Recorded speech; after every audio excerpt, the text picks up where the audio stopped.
அவருடைய பிள்ளைகளே 120 பேர் அபிஷேகத்திற்காக காத்திருக்கிறார்கள். வேதம் சொல்லுகிறது, அந்த 120 பேரையும் ஒரே நேரத்தில் ஆண்டவர் நிரப்பினார் என்று வாசிக்கிறோம். பொதுவாக நம்ம ஒரு பாட்டில்ஸ் ஏதாவது வச்சிட்டோன்னா ஒவ்வொரு பாட்டிலாக தான் நம்மளால் நிரப்ப முடியும். 10 பாட்டில் இருந்துன்னா 10ஐயும் ஒன்றா தான் நம்ம நிரப்பணும். ஆனால் வேதம் சொல்லுது 120 பேரையும் ஒரே நிமிஷத்தில் ஆண்டவர் மொத்தமாகவே கர்த்தர் நிரப்பினார். நான் விசுவாசிக்கிறேன், உங்களுடைய வாழ்க்கையிலையும் என்னுடைய வாழ்க்கையிலையும் சில காரியத்தை ஆண்டவர் ஒரு காரியத்தை செஞ்சு சகல பிரச்சனையும் சால்வ் பண்ணுறதுக்கு ஆண்டவர் வல்லவராக இருக்கிறார். ஆண்டவர் நினச்சிட்டாங்கன்னா ஒரு பிஸ்னஸ்லேயே உங்கள் மொத்த கடனையும் அடைக்க முடியும்.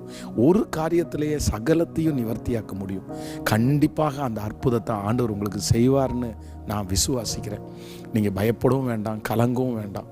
ஒரே ஒரு காரியத்தை வச்சு சகல பிரச்சனையும் சரி பண்ணுறதுக்கு ஆண்டவர் வல்லவராக